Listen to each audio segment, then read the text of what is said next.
Welcome, everyone. Thank you for joining us today. My name is Mundy McCarty, and I am the President and CEO at the Hoover Presidential Foundation, one of the very lucky hosts to host you all and our esteemed guests today, along with the Herbert Hoover Presidential Library and Museum, the site of our talk. And of course, we're on the grounds of the Hoover National Historic Site. So the three partners work together to welcome you here today. Well, thank you for also braving the rain and the weather. And we are privileged today to have not one, but two, and I might even say three, esteemed guests with us today, who both serve as a special reminder of the connection that we all have as part of Herbert Hoover's legacy to the people of Belgium.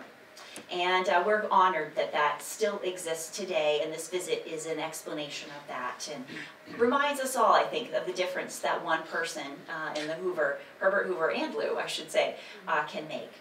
So our first distinguished guests serve as Belgian Ambassador to the United States from 2016 to 2020.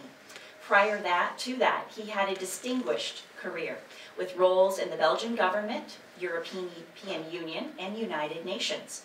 His work involved such areas as new technology, economics, treaties, and the establishment of the International Criminal Court. Currently, he's an advisor to the Belgian royal family, and organizing trade missions abroad, like this one, and has created a new American Europe Fund at the University of Leuven, where he is an adjunct professor on transatlantic relations and sits on the board of governors. Please welcome, and I'll ask him to stand, Ambassador Dirk Wouters.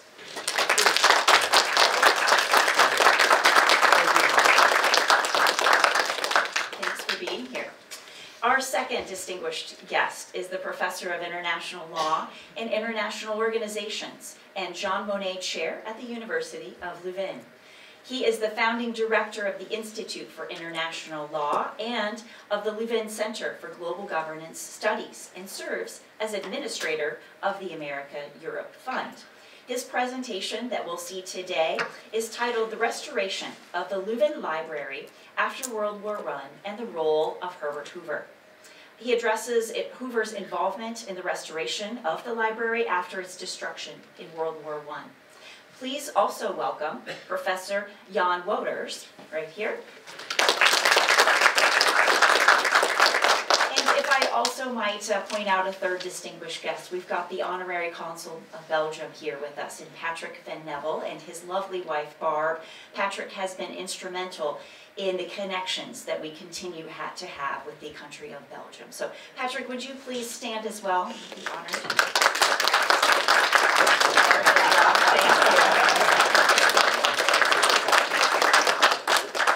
And without further ado, I will welcome Professor Wouters to the stand here for his presentation, which will be immediately followed by a question and answer opportunity on stage, also bringing Ambassador Wouters to the stage. So please welcome.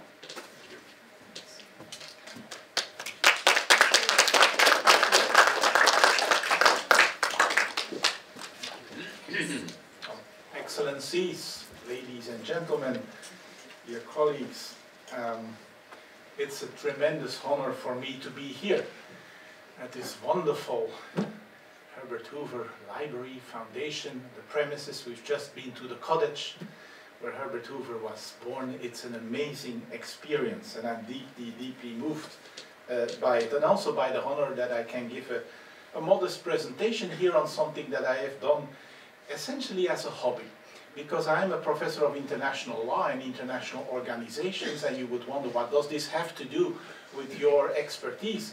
And the answer is, well, I'm just very interested in everything that has to do with biographies of American presidents and transatlantic relations.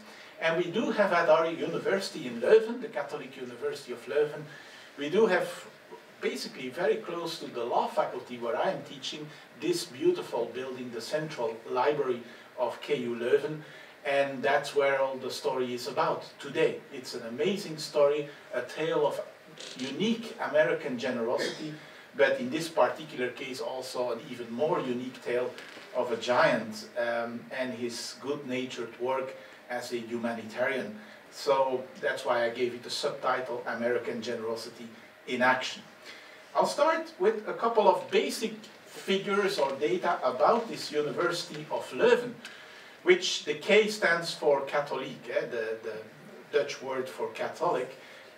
This university next year celebrates its 600th anniversary. We were founded with a papal bull, as it is called, and you see a copy of that on the right side. We were founded by Pope Martinus V in 1425. Can you imagine how far we go back? Watch out, we're not the oldest university in the world or in Europe, because there are other very, very distinguished universities. Think of Bologna, Padova, and so on and so forth in Italy. They are older than us, but we are the oldest existing Catholic university in the world, and in the Low Countries at least, and just take the Netherlands, Belgium, we are the oldest university. Now, our university started off with just a couple of faculties. It was about law, it was about canon law, because as you know, we always say about doctor-in-laws in the plural. That is because we have both the worldly law and the canon law, and that was taught in different faculties. We had medicine, we had the arts, and then it expanded over the centuries.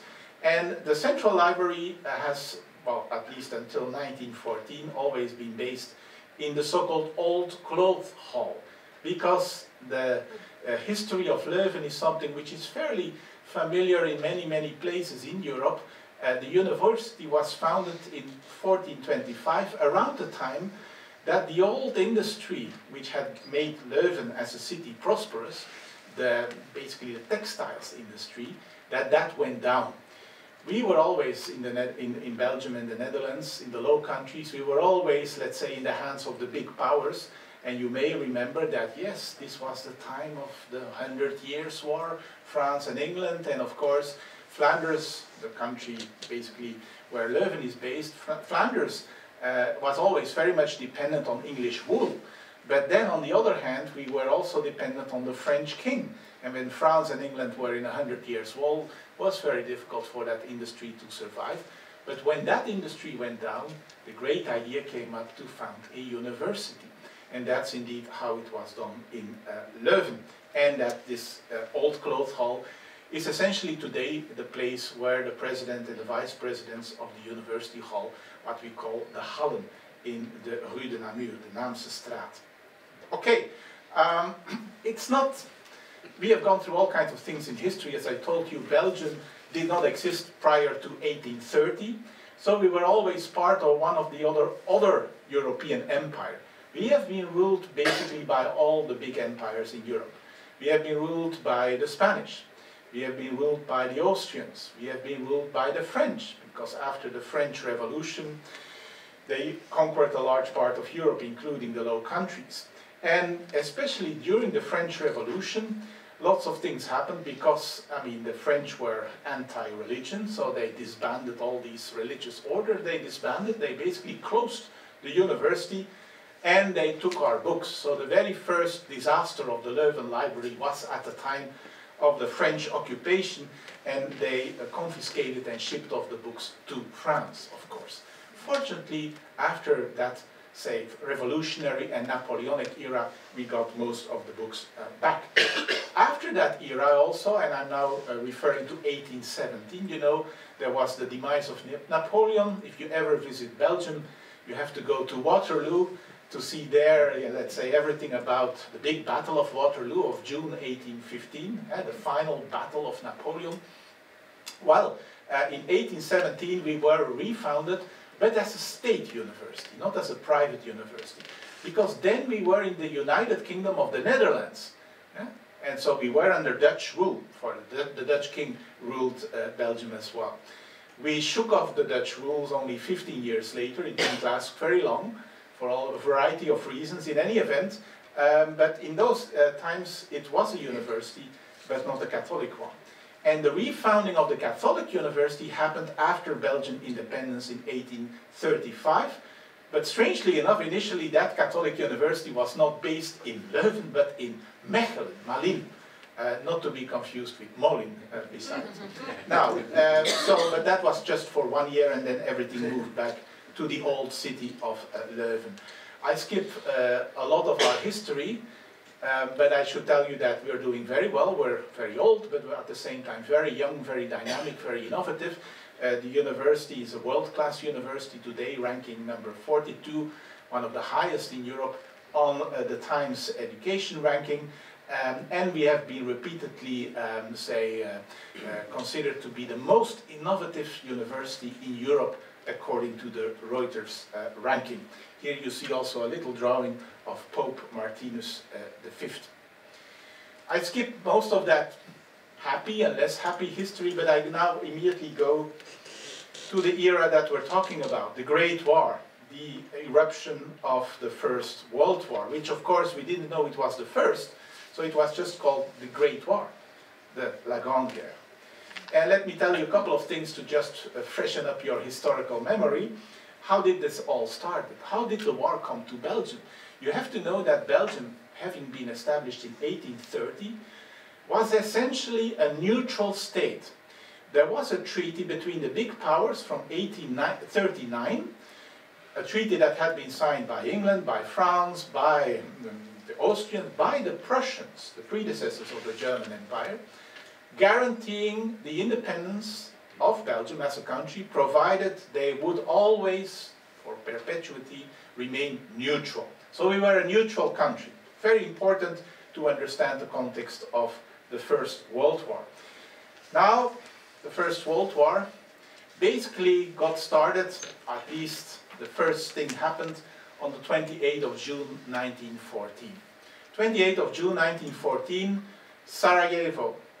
You are in Sarajevo, you are in the Balkans. The Austrian Archduke Franz Ferdinand, the heir to the Austrian throne, visits that town with his wife, and on their way back from visiting the governor, their car is stopped, and a Serb nationalist, Gavrilo Princip, gets on the car and shoots down both the Archduke and his wife. They are killed.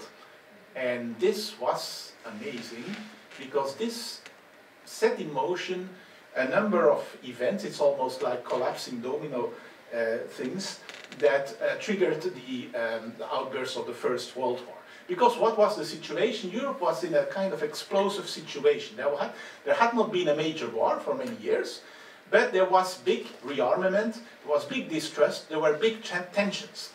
And the Austrian Empire, I should say the Austrian-Hungarian Empire, they wanted to be dominant in the Balkans. They had just acquired Bosnia-Herzegovina, but the Serbs were making problems. The Serbs were ever more becoming assertive. They wanted to have their own kingdom and so on and so forth. And the Austrians felt like we should teach the Serbs a lesson.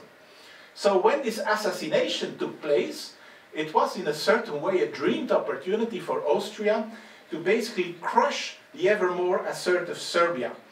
And they basically consulted their colleagues in Berlin, the German Empire.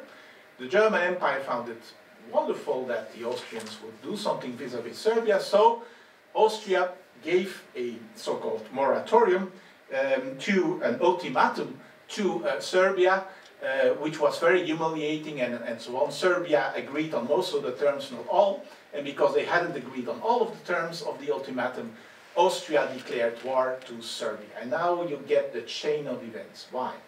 You have to stand all the alliances in Europe at the time.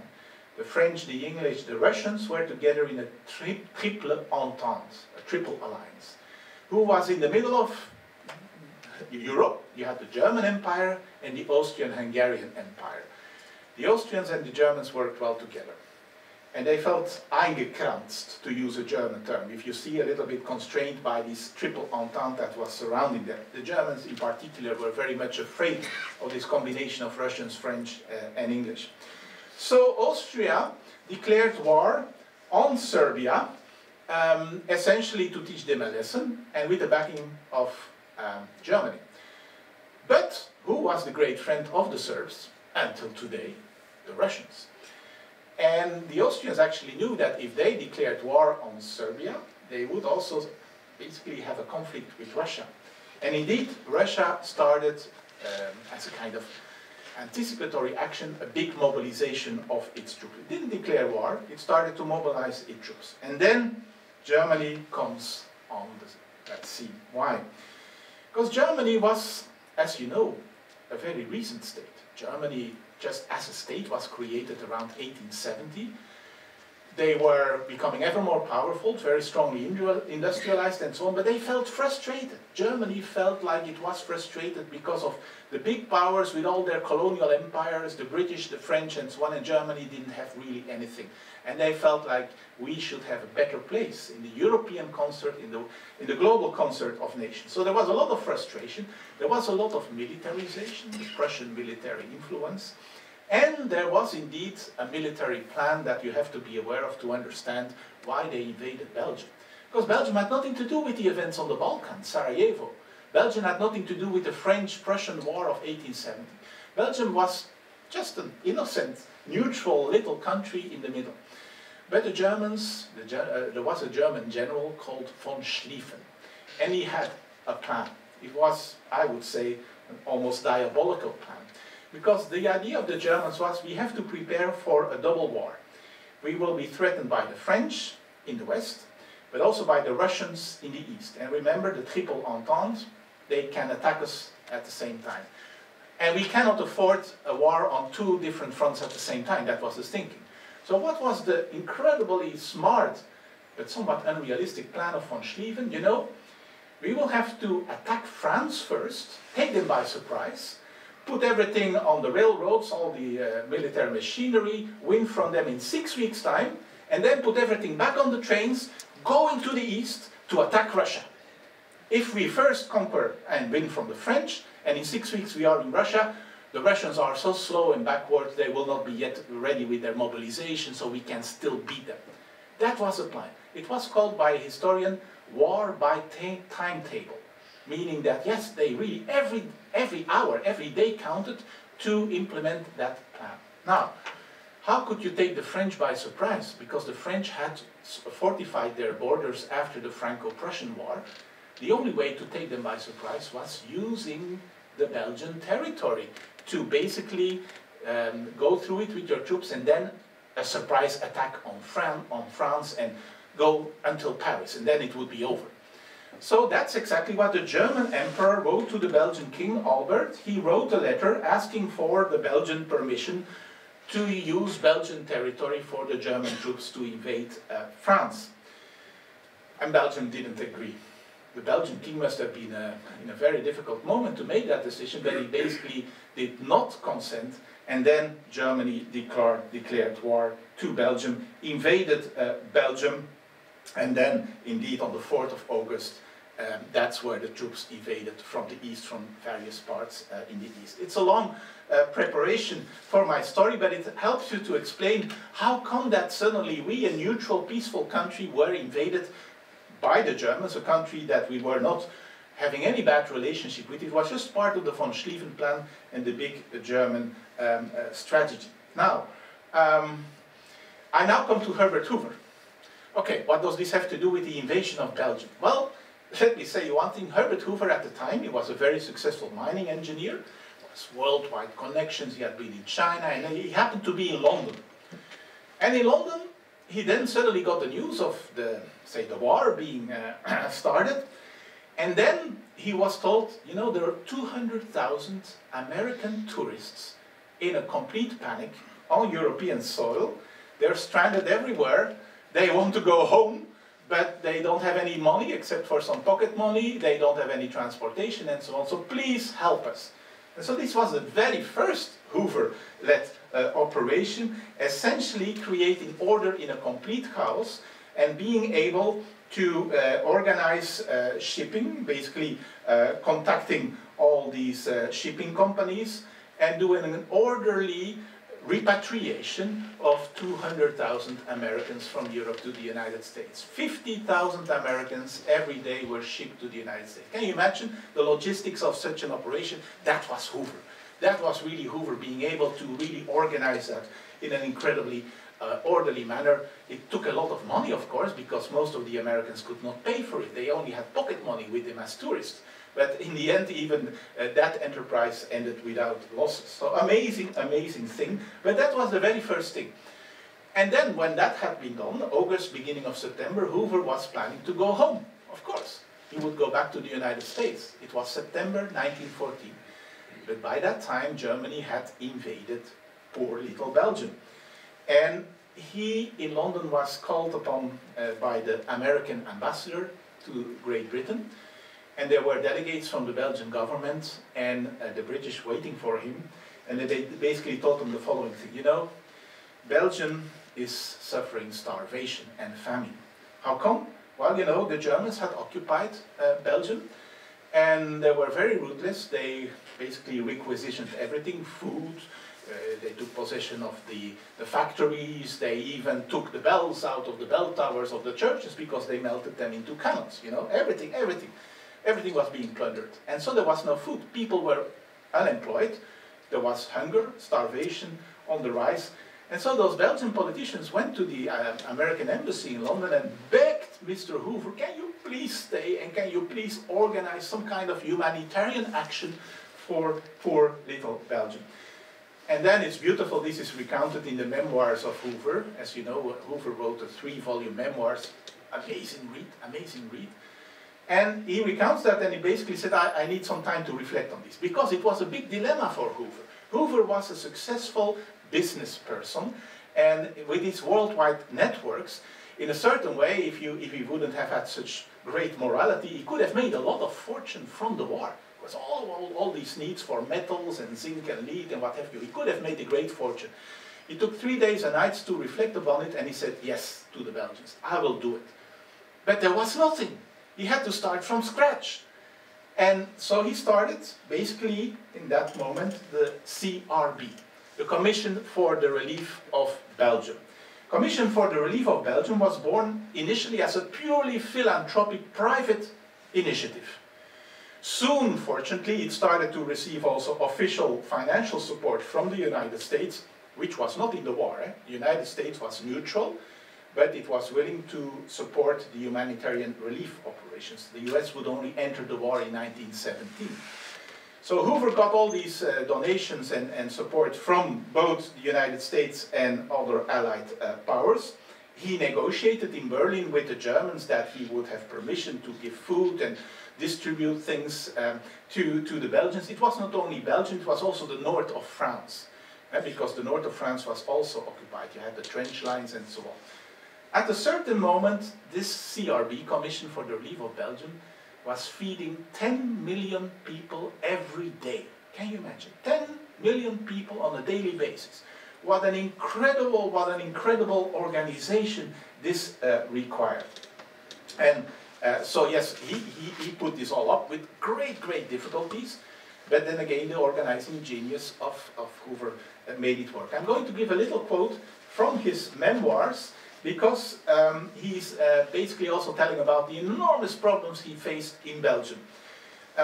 So I quote, "We met with problems in Belgium that mortal man had never met before. Famine developed, industry collapsed, half the population were unemployed and destitute, the unemployed and destitute got little but soup, and so he said we had to do something. There was going to be starvation." So he mentioned 2 of the 4 horsemen of the apocalypse, famine and pestilence. And he said, we have to change this. And this is what Hoover essentially did. Wait, I'm now pushing the wrong button already.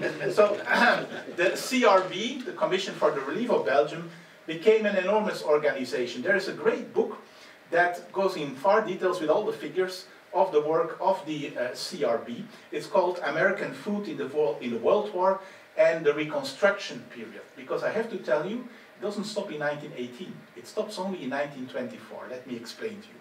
But first of all, in that book, it describes the operations of the CRB that Herbert Hoover directed, essentially from 1914 till 1924. And in that book, I quote, it says, "The CRB without incorporation or definite legal status, came to have many attributes of a government. Flying its own flag, issuing its own passports, operating in its own fleet under agreed immunity from all belligerent powers, and operating to feed a civilian population within enemy lines. Amazing. Feeding 10 million people, Belgian and French, a day. In his memoir, Herbert Hoover also describes all the problems he encountered, because it started in the autumn of 1914. 1915, for instance, was a very difficult year, and the CRB almost went into bankruptcy. He was essentially also having to support from his own personal assets. He did all kinds of amazing, courageous things to save the operations of the CRB. They essentially had to spend $12 million a month, which was an amazing amount in those times. And so he, in his memoirs, describes also certain things that you won't believe of the German occupying forces. He describes, and I quote again, the devilish habits and manners of the German army in Belgium. They had imposed very heavy money contributions from the Belgian provinces, which they occupied. They used that money to requisition food and cattle from the Belgians on a large scale. And so the CRB, in a certain way, had to import more food because of those requisitions to feed the Germans. So in a certain way, I mean, the Germans were taking the food away, and the CRB had to compensate that with, say, importing even more food. It was not just the Germans making difficulties. He also had a difficult relationship with London, with the British authorities. For instance, the British, with their, they had a naval blockade in those times. They tried to starve the Germans, and so there was a big naval blockade. So it was for Hoover and his fleet of humanitarian, inputs, it was extremely difficult to agree with the British Marine, about having always the right of transit and so on and so forth. At a certain moment, the British were even bringing charges against the person of Herbert Hoover for corruption. He was considered a German spy. Can you imagine? He was in court, he had to testify, and in the end, the court was exonerating him. But you can't imagine all the difficulties he had to face. And just, I mean, as I said, 1914, 1918, the World War ended with the armistice on the 11th of November 1918. And so Hoover was, of course, hoping to be able to, to terminate all that humanitarian work. But he didn't stop, because after the armistice, you had enormous starvation and famine in Central and Eastern Europe. So Hoover got reports about that, and he essentially continued. It was called differently. It was the American Relief Administration European Children's Fund. But so with that, he raised additional money to feed 10 million children in Central and Eastern Europe. And then you would think after a couple of years it will finally be over. No. He continued until 1924, because something else, another disaster happened. The Russian Revolution and the Russian Civil War had created the Great Famine in Russia, and there were millions of people also on the brink of starvation. So there Herbert Hoover too was able to continue to offer relief for more than 63 million US dollars. In 1924, finally, he stopped, he dissolved the organization, and he went back to the United States in government, as you know, and later to serve as a president. It's a long story, but really I think I have to highlight it to illustrate the incredible skills, the incredible moral, attitude and engagement of Herbert Hoover. Now I come back to Europe. On the left side, you see a picture of the beautiful old library of Leuven, in those clothing halls, which were the university halls. It was a Rococo kind of interior, beautiful, with lots of statues and all these old books from centuries old, including the founding bull of the university. And then, this is what happened in the night of the 25th of August 1914, completely burned out. Here you see the Naamse Straat, the Rue de Namur, after that fire. So total chaos. I owe you a little explanation about what happened there. German troops had invaded Belgium, beginning of August. they thought initially it will be a piece of cake, you know. They had the most modern weaponry, including a cannon that was called the Dikke Bertha, which only the Flemish here will understand. But, I mean, they thought we will immediately be able to go through and surprise the French. No! The Belgian army resisted, and their resistance was even fairly effective. So they had great difficulties advancing from Liège, and then they went to Dinant. In Dinant there was a bloodbath, and so on. And they did lots of atrocities on the way to Brussels, because they wanted to capture Brussels. Louvain was on the way between Liège and Brussels, Leuven. And they came in the city of Leuven, which was a city without any military importance. There were no garrisons, there was no army. It was just the old university town. They entered, and it all looked very orderly and peaceful, and they immediately started to make all kinds of decrees for the population. Population complied with everything. And then something happened, because the German troops had become very nervous. How come they were nervous? They hadn't expected so much kind of army resistance when entering Belgium. But they had also been, if you wish, brainstormed by stories that dated already from the Franco-Prussian War, 1870, about the stories of the francs-tireurs. What is that French notion? It's basically, how do you call that? Snipers.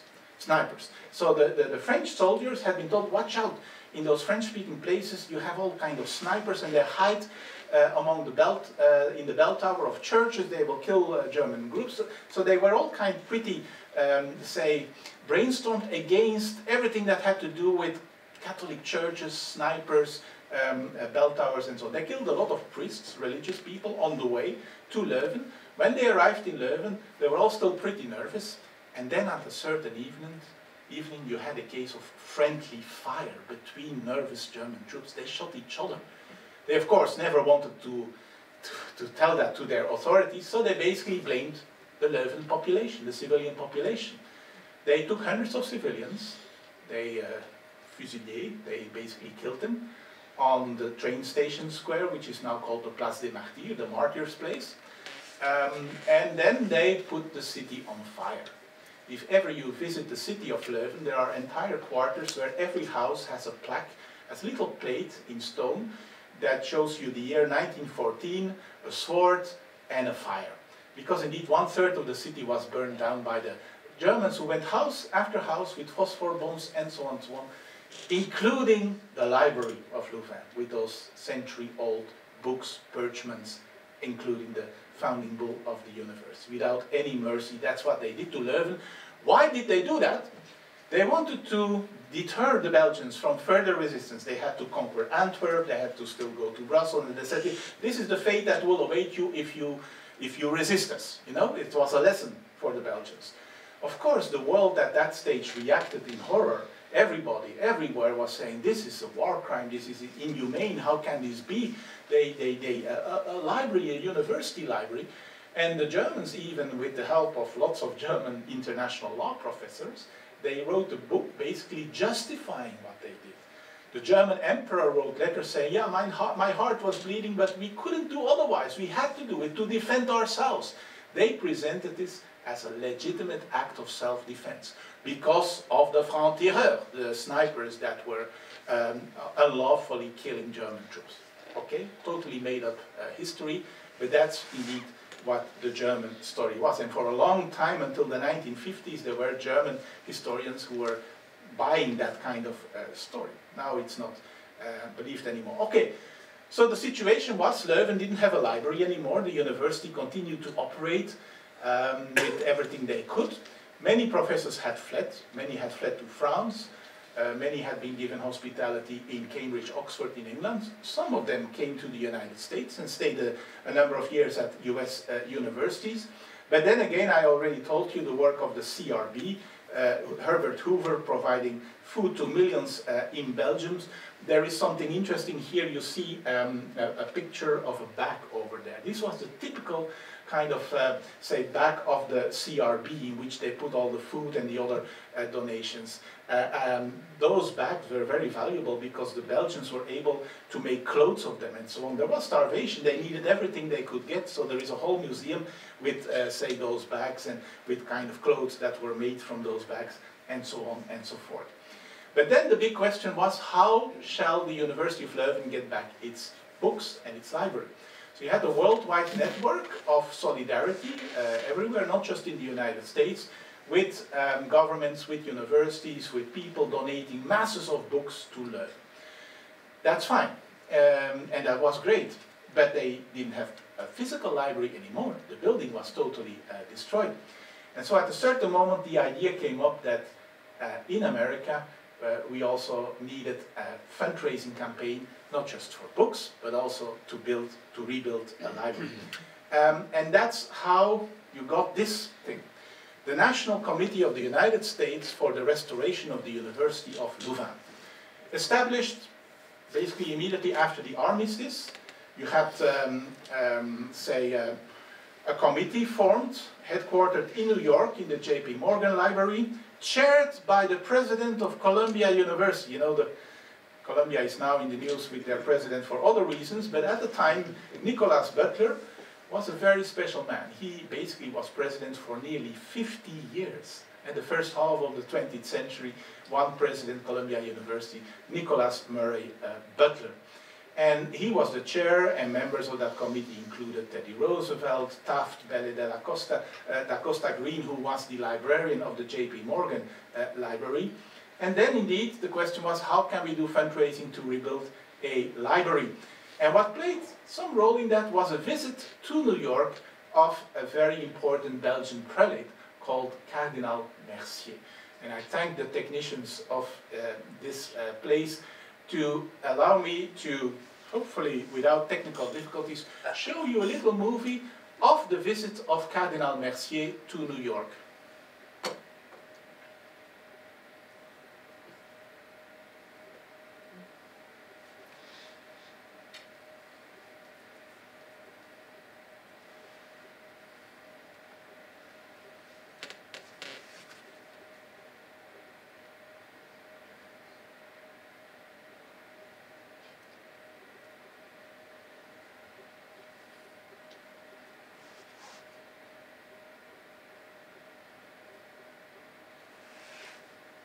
It's very short. I mean, you see them shaking hands and so on and so forth.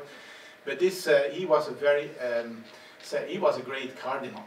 During the First World War, he was constantly, basically, blaming the Germans for all the starvation and what have you, the misery in Belgium, and the Germans hated him.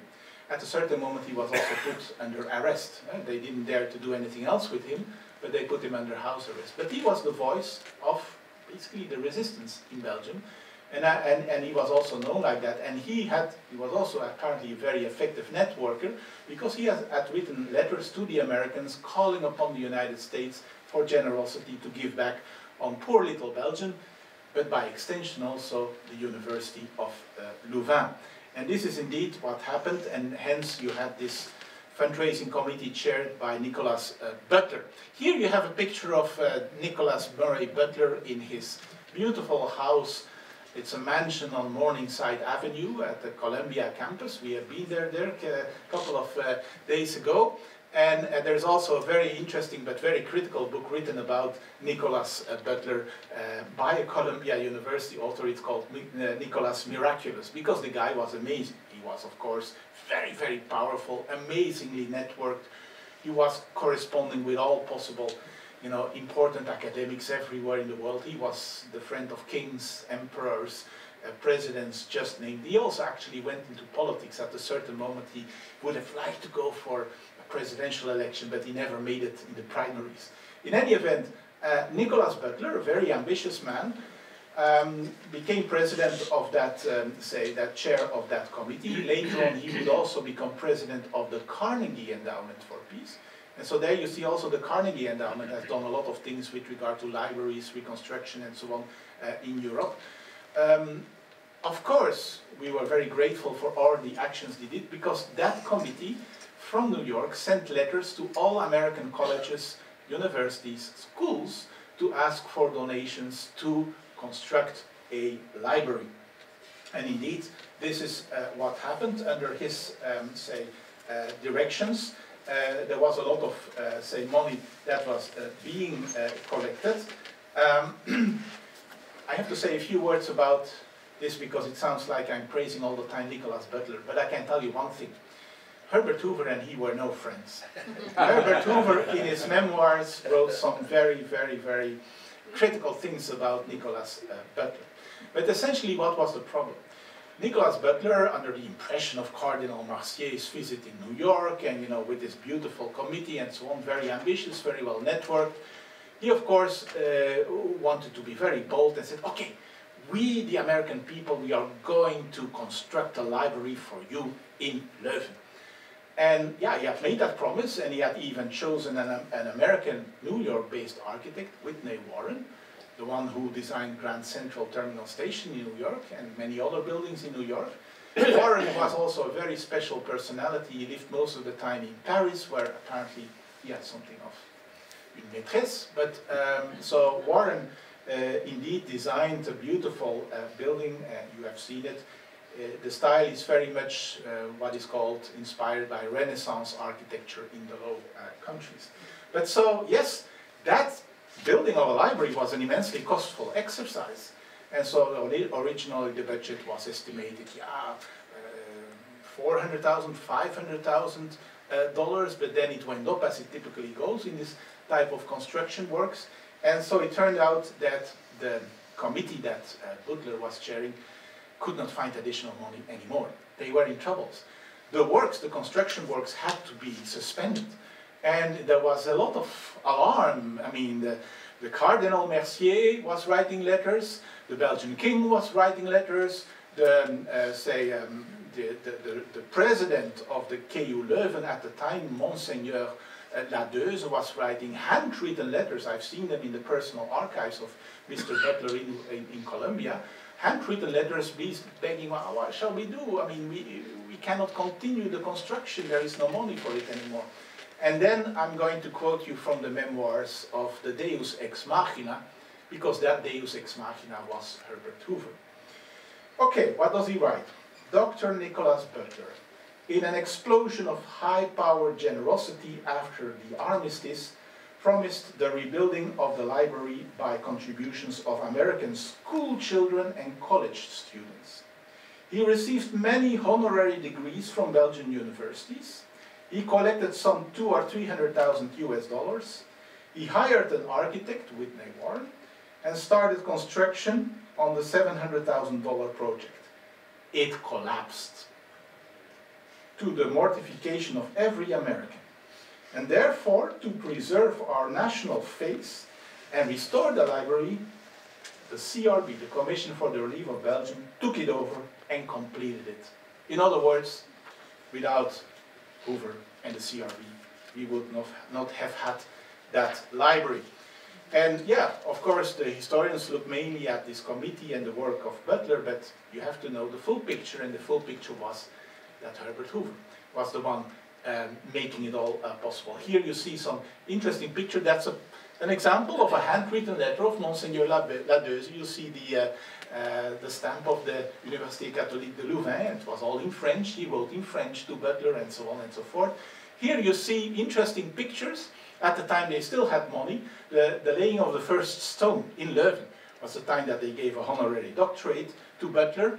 And you see Butler there with the US envoy, with the cardinal and so on, doing this laying of the first stone already in 1921.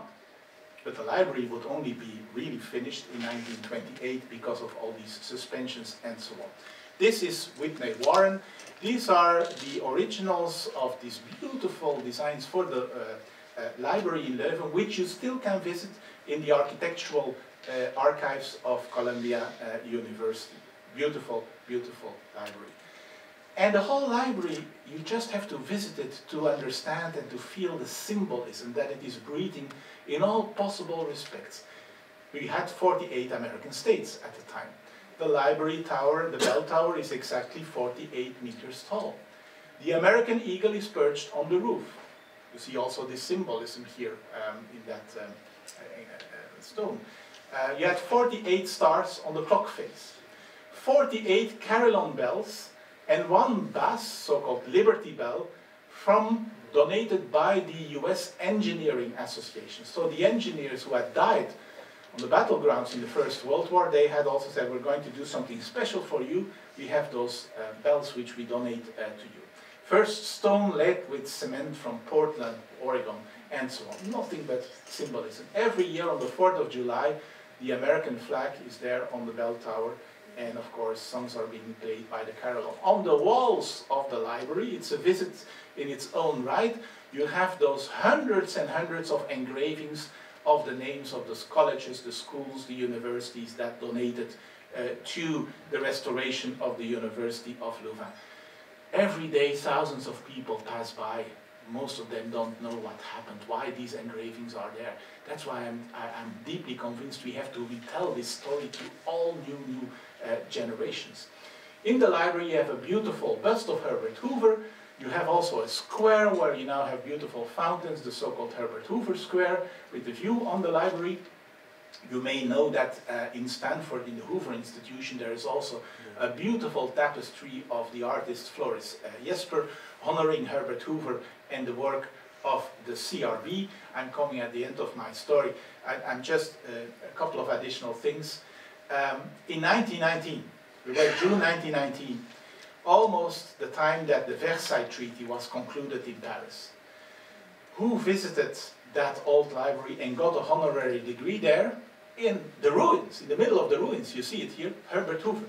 President Herbert Hoover had been in Paris for months and months to negotiate the Paris and Versailles Peace Treaty, and then at a certain moment, yeah, the university had been able to bring him over to receive a honorary degree, very symbolically, in the middle of the ruins. And later on, Wilson will write that one of the most poignant memories of his whole visit to Europe will be that little ceremony in the ruins of the library of the University of Leuven. Okay, just that you know. The end of my story, it happened again. Much less known by people, also in the United States, when the Germans invaded in May of 1940, they did it again. And worse, they denied it. You had indeed kind of very confusing situations. The Germans had invaded, the British were resisting and so on, and the Germans basically said, well, it's British bombardments that did it, it's not us. But I can tell you one thing, the Germans basically did it themselves. And you see indeed how essentially everything melted away under the fire, except for the walls of the university. The university library had been built in a very, very beautiful modern way because they had glass kind of floors and ceilings and metal and what have you on the inside. But because of the enormous temperature of the fire, it all melted down. So it wasn't again big rubble, and all the books were destroyed because it took everybody by surprise. So again, a university without books. Again, the same story. Goebbels visited Leuven to inspect the library. That was around the time that Hitler was visiting Paris because they had conquered Paris by that time. And Goebbels, of course, blamed the British. You know, he was a master in manipulation and fake news and so on. But so it was, to be honest, it was the Germans again. And it took until 1951 until the library was completely restored.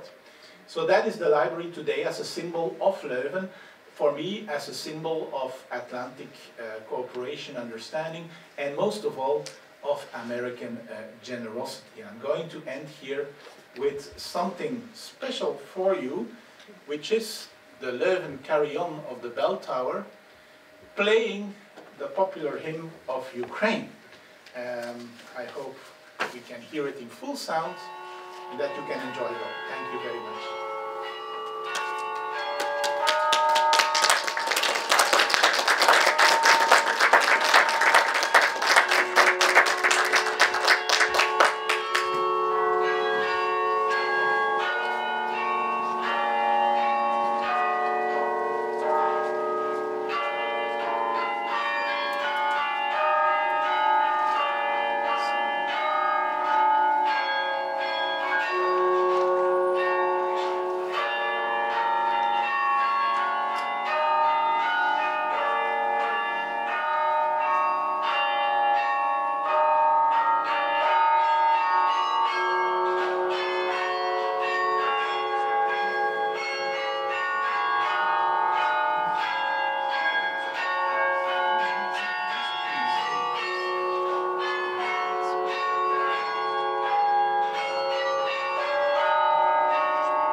just the final slide, a little publicity for the fund that Ambassador Wouters and I have created 4 years ago at KU Leuven, the America-Europe Fund, specifically to support cooperation, mutual understanding, exchanges between Europe and the United States, essentially, working through university partners, working through partners in America. That's also the reason why Ambassador Wouters and I are currently on a mission in the United States. Thank you very much.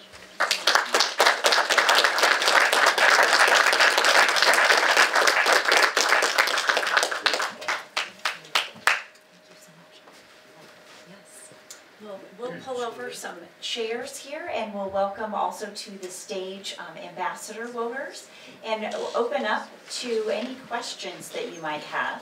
At both the sides, aisles, you'll see in the middle area there are microphones.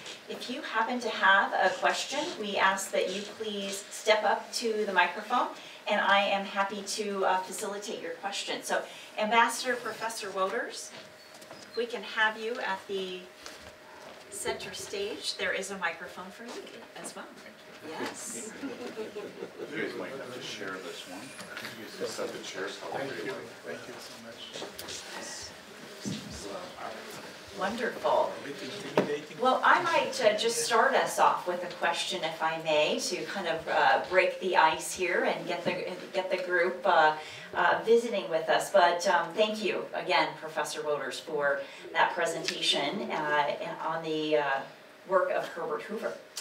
How, I might ask, in today's economic and political environment, do you think we could all bring more focus and attention to the need for humanitarian leadership, as we saw with Herbert Hoover? And that can be either of you.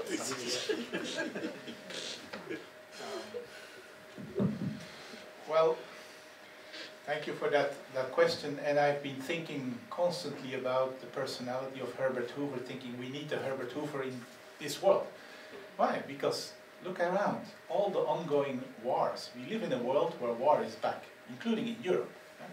2 years ago, Russia brought war back to Europe, and in the meantime we have the Gaza conflict, but we tend to look at those two conflicts, but you have to know there are more than 40 other ongoing wars elsewhere in the world, from the Sudan to places like Myanmar, but just name it.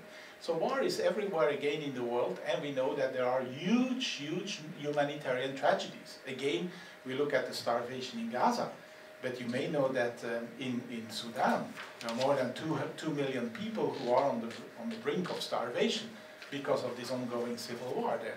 So it's still there, it's still around. Famine, starvation, because of the idiocy of certain leaders, millions of people whose life is being destroyed, is in danger, and so on.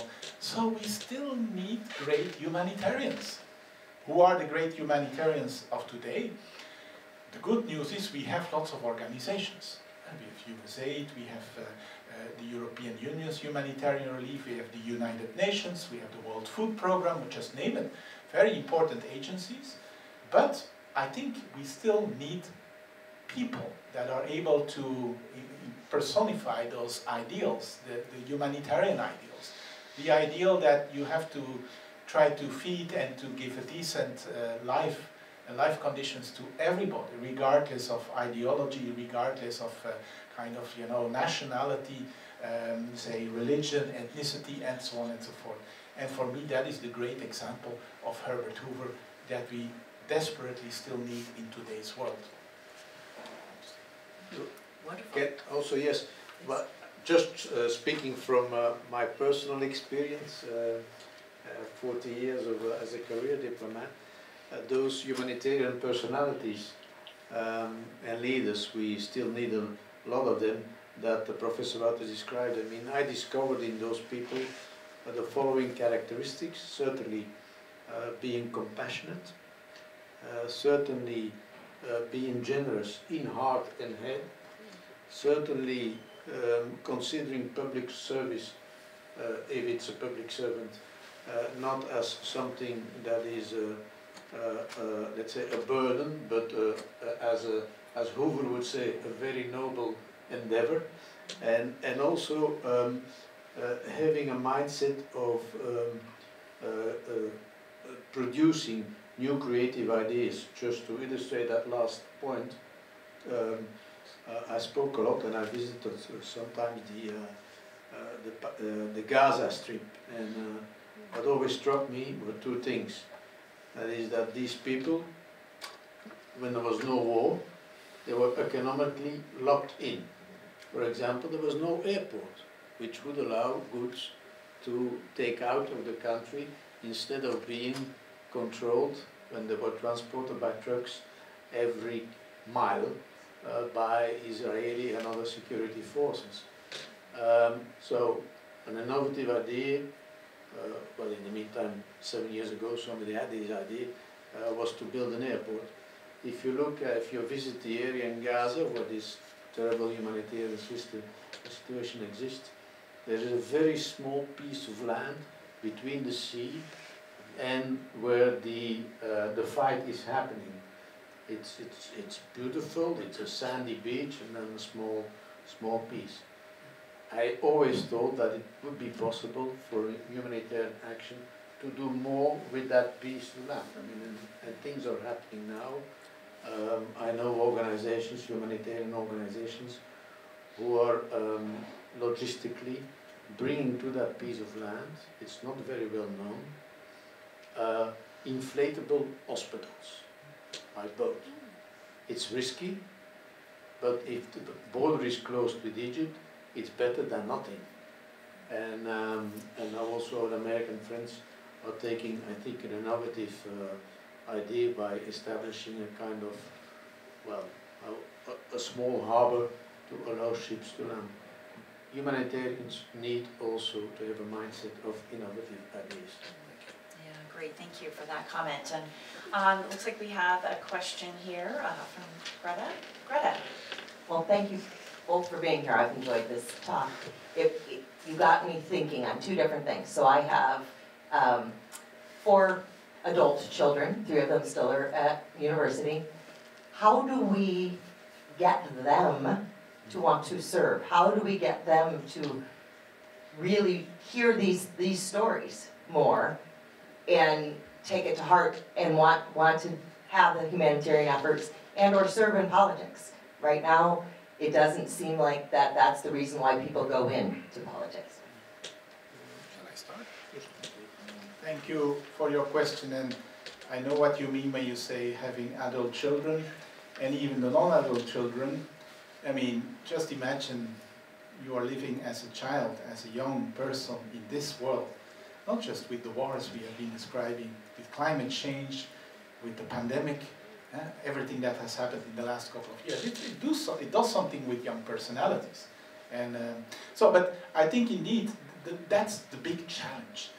To be very honest, that's why from our university position in Leuven, we found it our responsibility to bring those things and the old ties that exist between America and Europe to the attention of our young students and trigger their interest in the dynamics that happen both here in the United States, economically, socially, culturally, politically, everything. Legally also, I'm a professor of law, and compare it with what happens in Europe to foster a better understanding. Because I can tell you one thing, people know too little about each other. We don't know America well enough. There are lots of prejudices. There is even quite some anti-Americanism in Europe in different corners. And it has to do with lack of knowledge also. One is always looking at the person in the White House and what an administration is doing, but the US, as the ambassador can surely tell you, is so much wider than just that. So we have to trigger interest, and the interest goes not just in what we mean, our underlying values today, how we can cooperate in this brutal world together, but also in the history. Look at what we have just told you. I mean, it's an amazing story of generosity. I remember, I have read also through the memoirs of another great American who was during the war all the time in Brussels, and that was Ambassador Brand Whitlock. Brand Whitlock was the envoy, later ambassador to Belgium, and he was there and already end of August, early September 1914, he went to Leuven to inspect the ruins and to see everything that had happened there. He wrote back to home and so on about this. But it was also he who also mobilized and facilitated the work of the CRB, but who made this little critical reflection somewhere in his memoirs. He was saying, well, we Americans, largely Protestants, we are now donating so much money, doing all this fundraising for a Catholic university back in Belgium, the other side of the world. And he was making these little reflections. Would it ever have happened in the other way? Would Belgians, would Europeans, would Catholics have contributed so generously if something of this nature had happened on the other side of the ocean? It's a question you cannot possibly answer, but I must say that I've really been struck by the enormous openness, the generosity, the entrepreneurialism, the inventiveness. I mean, the skills of Herbert Hoover. I described to you how he, from scratch, organized this whole CRB. Amazing, amazing. I cannot give immediate European answers of like, is there a similar personality than Herbert Hoover in Europe? I wish I could say yes, yes, but I don't find immediate counter examples. If you have them, please help us. But so no, I am deeply convinced that in today's world, we must inspire our children by talking about the things of the past, by bringing them to those sites, and in that sense, this beautiful, beautiful foundation library estate is something that all Americans and foreigners should definitely visit. But come to Leuven, come to the battlefields. Belgium, as you know, in the middle of Europe has had probably the most battlefields in European history. We have Waterloo, but we also have like all the places in West Flanders where there was the First World War taking place, the trenches, and all the military cemeteries. And if there is one thing that really makes you silent, is visiting those military cemeteries, seeing those tens of thousands of crosses, and you know, it does something to you. And I think it may not sound very optimistic, but it's important to bring our young people there and to make them aware of the enormous sacrifices that have been given so that we may live in freedom.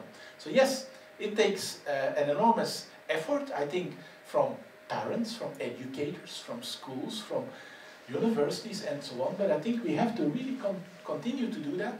Also to make us aware of the challenges of the enormous altruism that has existed in the past, and to continue the seeds of generosity, altruism, and so on. So if ever something horrible again happens, that we may never forget, and that we are still able to take our own responsibility. Thank you. If I may, yeah, I thought it was a great but very difficult question, in fact. And if I think about it, then also based on the experience now of maybe 3 or 4 years that we have created this transatlantic foundation, which is a foundation that tries to improve the people-to-people contacts in the transatlantic area. And I would make a critical evaluation. I think we would say, yes, we've done very useful things in terms of lecturing or bringing new transatlantic courses to students, organizing, I think, good events in the transatlantic space, transatlantic dialogues, you name it. We've done that, but if there's one thing we should learn to do better, is speak to the younger generations on the issues which are concerned to them. And they can be because we are doing all this in a traditional way. I mean, the way we were used to do it, our generation and so, but topics like inequality, health, their immediate environment, or their security in their immediate environment, and other things that that speak to them, we should more relate to these topics. For us, it would then be in a transatlantic space, and try to translate that, the communication on these issues, in words, vocabulary, grammar that speak to them, that of their generation. And it takes an effort, using the tools of their generation, using the channels of their generation. It's a huge effort, but if you want to remain a good parent or a professor or whatever, then I think, and you want to remain smart, I think it's probably worth the effort to relate more. And then of course I agree entirely, of course, with Professor Wouters. Travel and reading, just like Herbert Hoover did. He was extraordinarily traveled, and much, and his wife also read. So that also helps, I think, to try to answer this excellent but difficult question. Great, thank you. I have two questions, one for Professor Wouters and one for Ambassador Wouters. I think your description of the atrocities was apt, and I think most of us don't think about World War I and the German occupation in terms of atrocities, the way we compare to World War II, but in many ways they were similar. And I'm wondering, under the occupation, the Belgians had their own form of resistance in terms of staying on Belgian time. And also, Herbert Hoover, as you point out, the CRB was very much an improvised, ongoing enterprise where he was adapting to conditions. But one of the things he did was to work with local Belgians in order to make sure that the food got distributed properly, and they're a big part of the success. I'm wondering if you could talk a little bit more about that. And then for Ambassador Wouters, before Hoover died, he used the remaining funds to set up the Belgian American Education Foundation, and I'm wondering what kind of connections your organization has with that, but also talk a little bit about, you know, some of the programs that you do. Both of you are obviously in international relations but international law, so obviously you believe in the rule of law and how that is in many ways a civilizing necessity, you know, for modern communities. So. Thank you. Wow, great questions. To start with, yeah, your first point about the German atrocities.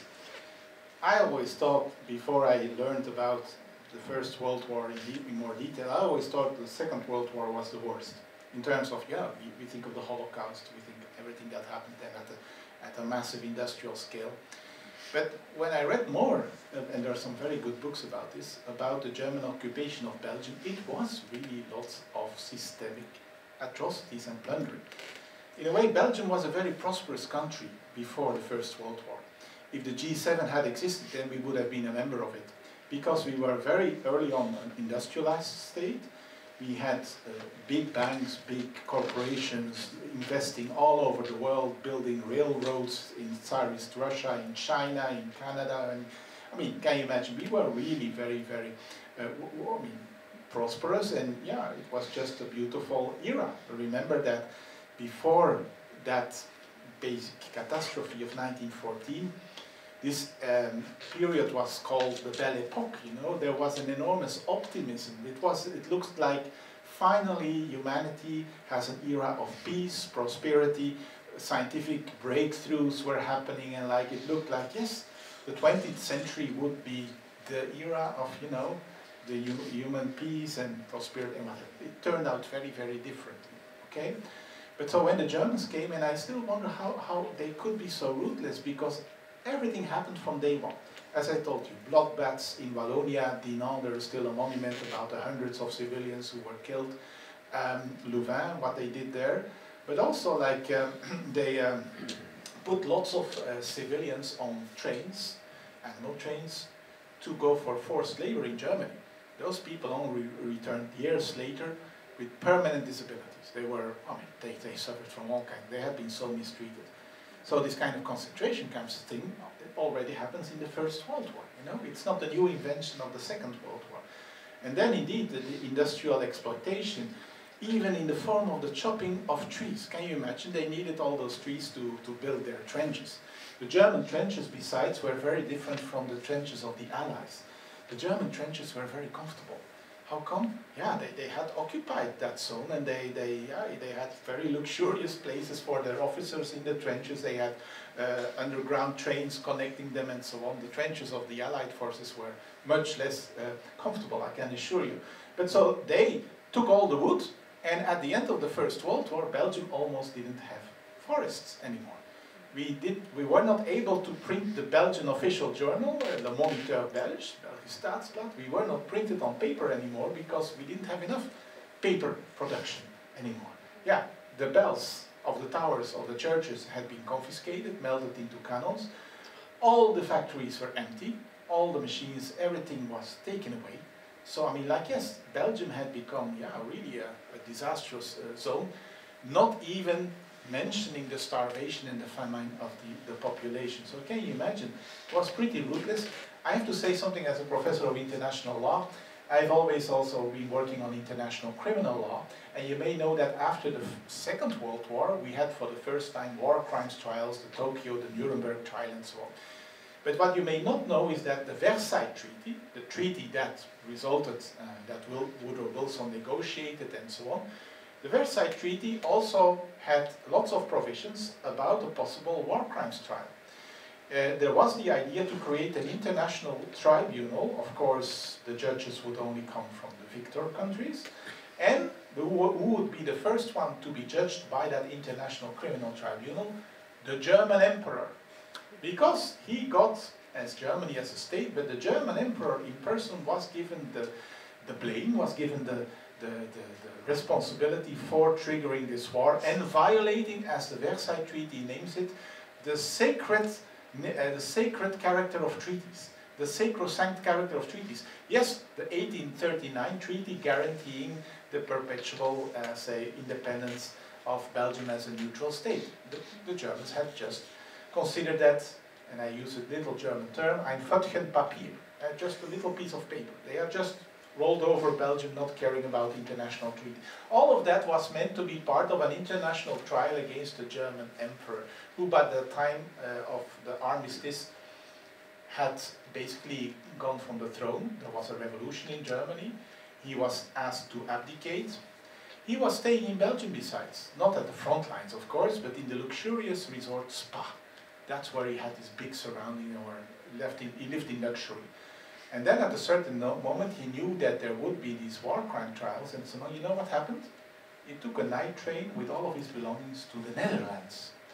And he got asylum in the Netherlands. So he lived for another like 20 or so peaceful years in the middle of the woods. It's called a place called Durham in the Netherlands. You can still visit the premises of where the ex-German emperor was living.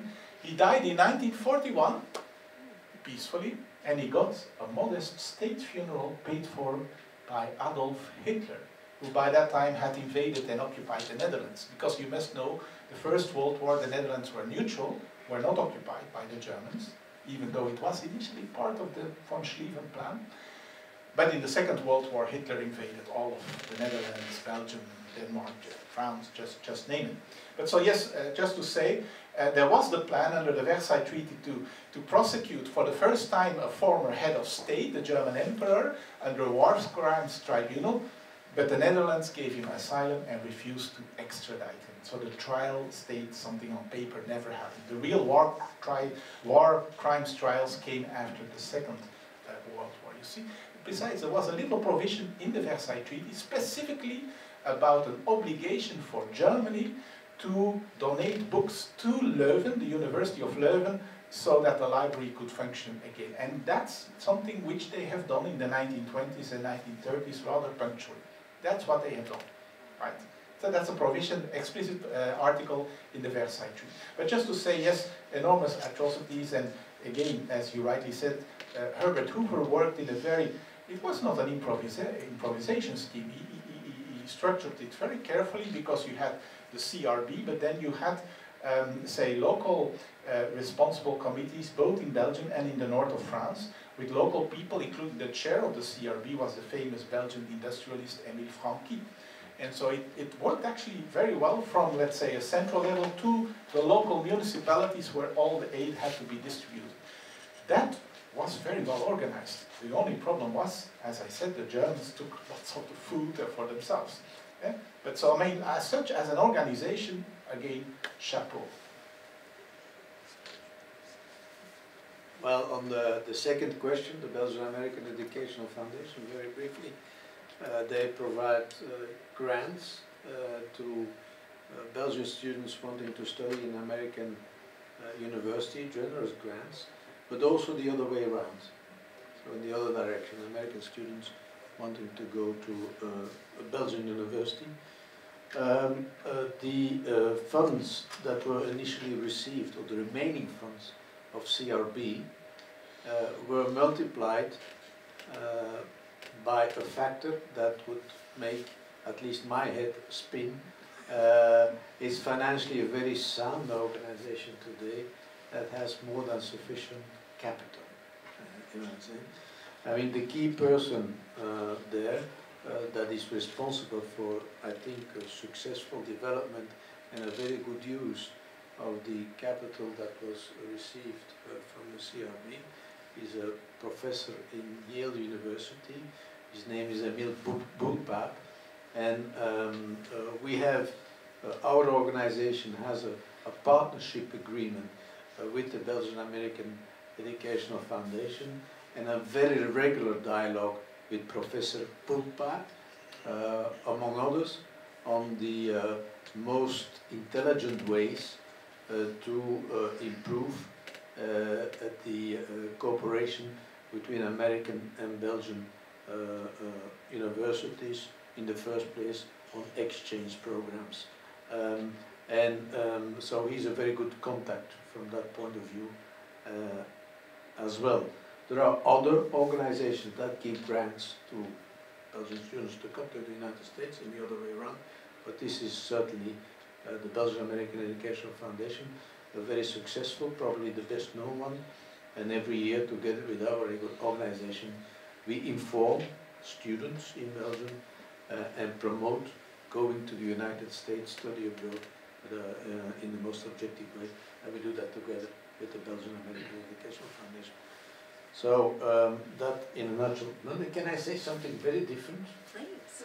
Because we're trying to answer questions, but can I say that it gives so much pleasure to connect, in my case, reconnect to the Midwest and to this place.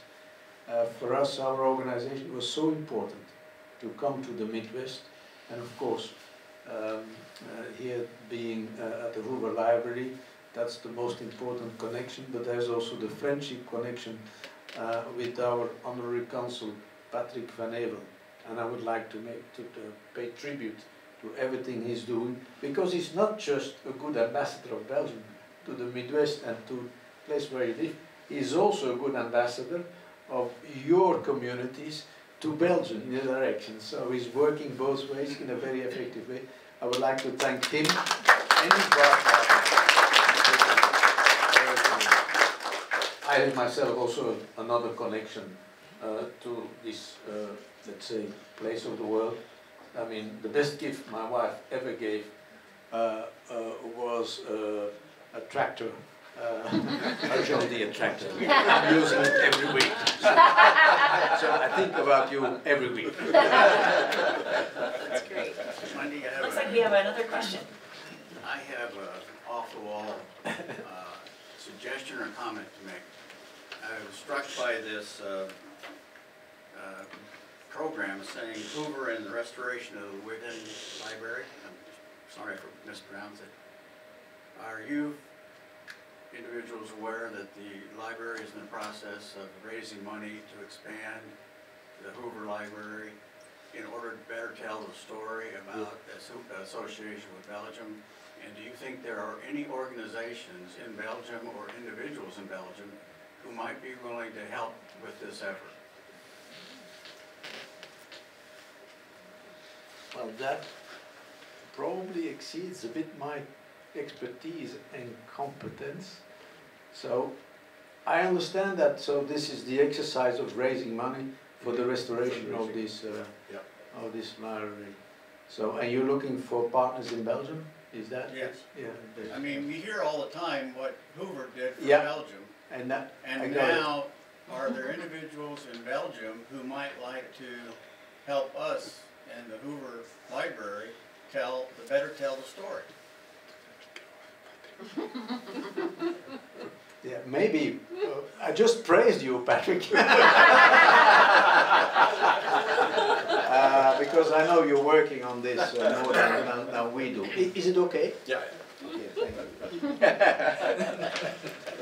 When I'm put on the spot, why not? But first of all, I want to thank His Excellency Ambassador Wouters and Professor Dr. Wouters for their interest in the Midwest, in West Branch and Hoover. And as you can tell from the presentation, Professor Wouters has done his homework. This summer, it will be 50 years since my first visit here in West Branch. I cannot tell you how many times I've been back here. Been back here with different ambassadors, with different consul generals.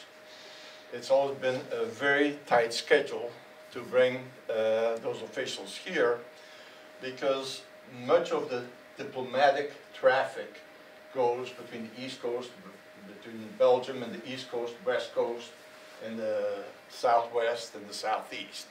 And sometimes the Midwest gets forgotten. And I've been doing my darnest not to get the Midwest forgotten. And I remember visiting here as a kid, and when I was told by my hosts we should stop at the Hoover Library, Hoover, yeah, that rang a bell with me. And visiting here and seeing some of the posters of visiting the museum, think back, this 50 years ago in '74, all of a sudden there was a picture that I remember from my history book. And I'm going to come back to comment both Ambassador and Dr. Wouters made about bringing people together. Barb and I have been traveling to Europe together for probably 40 times now since we've been married. And we've hosted several visitors from Belgium. And so many times we've had visitors from Belgium tell us, once they've been here, and I say here in the Midwest, they said America is completely different than what we had thought. We'd watched the news, we'd read the papers, we'd read the magazines. It's completely different. Now, coming back to your question, sir, the honorary consul is a volunteer. And the good Lord will reward us at some point in time for the work that we do, just like all of us. Barb and I have supported the efforts. We will continue to support them. We know we are, we've been at the last two fundraisers. We've been at the initial kickoff event 2 years ago. We will again be here, or whenever that date is determined, to make a contribution. And we will work on getting guests here from the East Coast, an ambassador. Last fall, tried very hard to get His Excellency Ambassador Robineau here, Consul General Van den Bolke out of New York here. We tried several times, but the schedules just did not work. And as soon as I know a date, I will send out invitations. I will also make contacts in Belgium to some of those folks, and Jan and Dirk, you can expect a mail. But Barb and I will again be a big supporter to the extent of our abilities. We have a special connection, the two of us, and we're here at the August or fall events commemorating his death whenever we can. and it's always a privilege to be invited here and to bring guests here. I hope that somewhat answers your question. Yes, sir.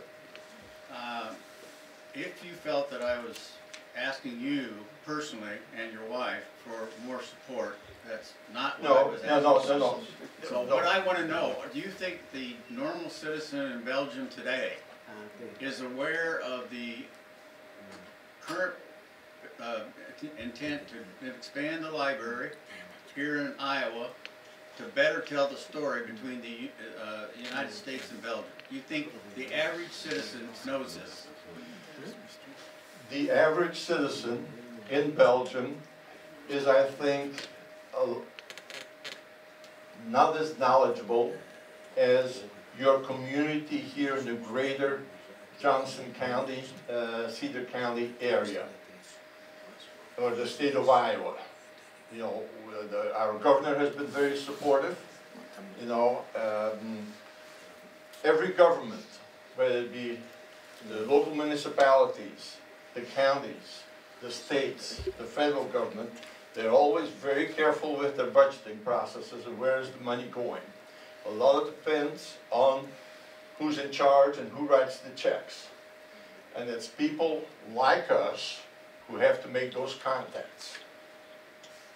Us individually. It is the people who build the relationships. It's not the companies, it's not the corporations, it's not the governments. It's the people within those entities that do that. And, you know, I will do my best. As far as the knowledge of the people, my folks, my family back home knows. I think having Professor and Ambassador Wouters here gives us a great encouragement of being able to spread that word around. That's the purpose. And I always set my expectations low so that I can under-promise and over-deliver. Thank you. And with that, unless there are any additional comments, we will wrap up this wonderful presentation. And again, want to say wonderful thanks. Oh, I'm sorry, was there another question? Apologies, please. No, Oh, please, no, please speak up. Please, my apologies, I didn't see you over there. No, that's okay. I'm just curious, so many of our high school students know so little about American history, never mind European history. And it's not emphasized with the same level of importance as science, technology, math, and engineering. And I'm just wondering, what can we in the museum and library industry do? What would be the most significant thing that we could do to help elevate that knowledge and understanding of our collective history? I don't have a miracle solution to that, because I mean, as a father of children, I know some children like to read, others like to do sports and don't really read. They're all active on social media. So probably the answer is to really look carefully how you can bring it more or less attractive way through social media. But so yes, we have to do efforts. As an academic, of course, I always think that's my professional deformation. I always think about first writing something, and writing something very accessible, you know, not specialist literature, but something really very down-to-earth, simple language about, yeah, a tale of generosity, you know. You don't need to be an intellectual to understand what enormous things have happened here. Capture the imagination, capture the compassion.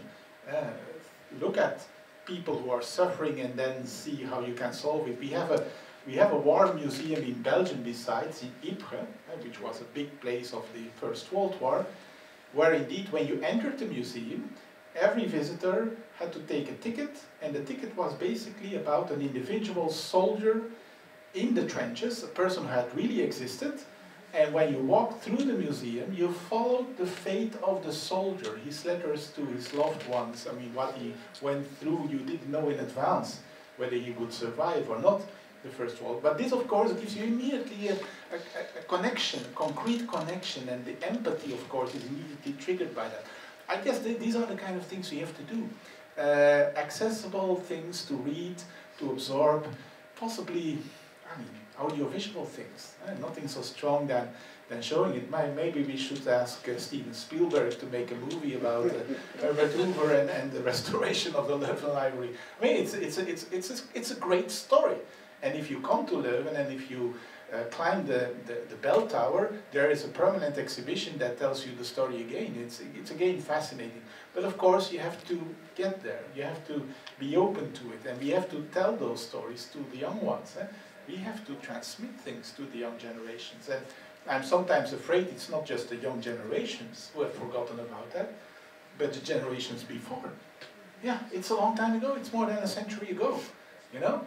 And we cross those old buildings, but what do we know of the real stories, the horrors? When I tell my students in Leuven, did you know that that 100 years ago, 1914, 1/3 of the city was ruined by a fire, a war crime? And people don't realize this anymore. That's also why the shock of the Russian invasion and military aggression in Ukraine came so brutally as a shock to most Europeans. We don't have war in our collective conscience, in our DNA anymore. The question then, of course, also becomes, do we have to start getting prepared again for a less peaceful era? It's something I'd love to continue the conversation with all of you about.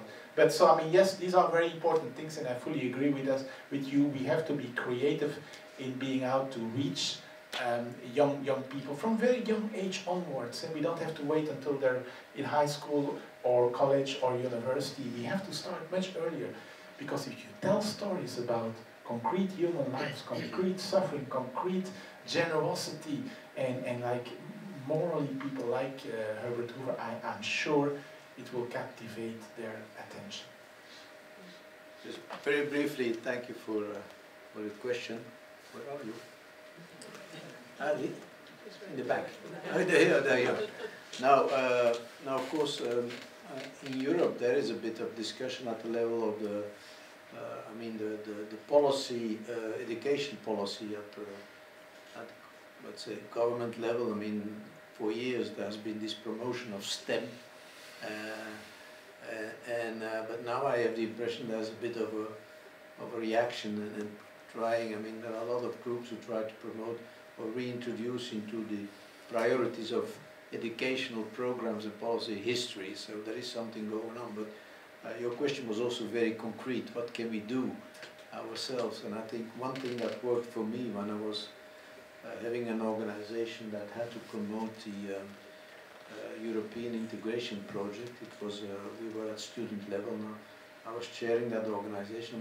One thing that worked was assembling as large a group as possible, even friends, not just the members of the organization, and then going out in an organized, structured way to classes of 16, 17, 15-year-old, 18 years old, and go into the classes of history and tell your story you want to tell. You could imagine, well, maybe the programs already exist here, probably, but for me at the time it was a new experience to go into the history classes in a large number of schools, and then it was the model was taken over by our Ministry of Foreign Affairs, and now they go to all the provinces of Belgium to share, let's say, the part of the European history and the European integration project, which is useful. Wonderful, thank you. And again, thank you to the audience for joining us. Thank you again to Ambassador Wouters and Professor Dr. Wouters. Let's give them a round of applause again.